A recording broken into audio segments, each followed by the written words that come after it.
Hi, welcome to this first in this series of 5 short webinars on misconduct dismissals. My name is Gary Smith. I'm a partner in the employment team at Knockhold Solicitors. And in this first session, we're going to have a look at the disciplinary process, the steps you've got to take in order to fairly dismiss an employee with protection from unfair dismissal. Now, the start point for any kind of disciplinary process is the ACAS Code of Practice. Now, it's important to note that the ACAS Code of Practice is not legally binding. It is not a replacement for the statutory procedure of a number of years ago, but it is hugely persuasive in any employment tribunal proceedings. Firstly, it goes to the fairness of the dismissal. A failure to follow the ACAS code often leads to a finding of unfair dismissal, but it can also have a real sting in its tail in that if you fail to follow the ACAS code, the compensation awarded to the successful employee can be raised by up to 25%. And that can add quite considerably to the amounts that you might have to pay in compensation. And so it's well worth taking the time to get these processes right. Now, the first step in any disciplinary process is to investigate the allegations, because you don't want to be calling employees into meetings if there is absolutely no substance to your concerns.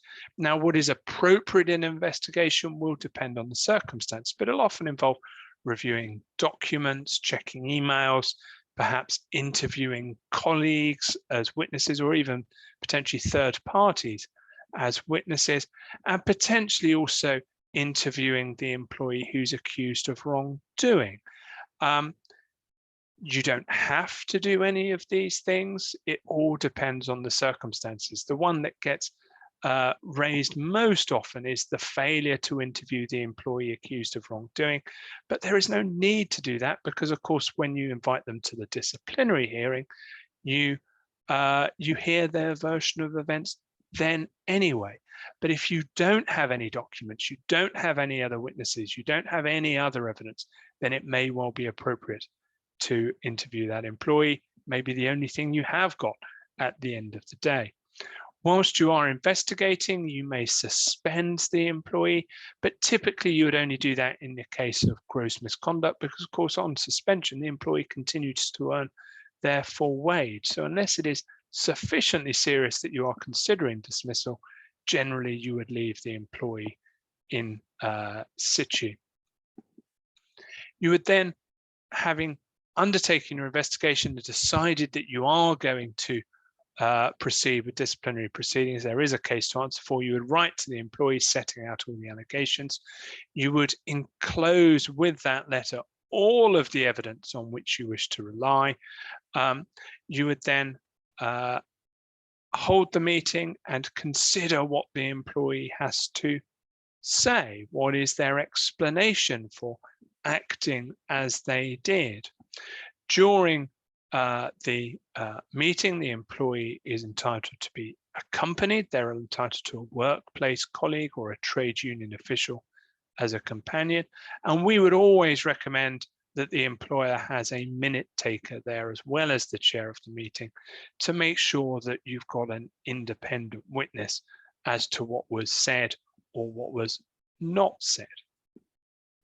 Once you've held the meeting, you've then got to decide on the outcome. Now, that may require some further investigation first, depending on what the employee's raised. But if you've decided that the employee is guilty, you then need to move forward. Now, the question we're often asked is, okay, but how can I be sure that the individual did it? And sometimes you can be, it's absolutely obvious, or the employees admitted it. But in those cases where it's a bit ambiguous, the legal test does not require you to be sure. You've got to have a genuine belief in their guilt, that they did it. That genuine belief must be based on reasonable grounds and following a reasonable investigation. As long as you can tick those 3 boxes, even if it turns out later on that they didn't do the thing they're accused of, the dismissal will still be fair based on what you knew at the time of the dismissal. So you do not have to be sure that they did it. Indeed, even it doesn't even cross the threshold of balance of probabilities, which is, I don't know, but 50% plus 1 says I think they did it.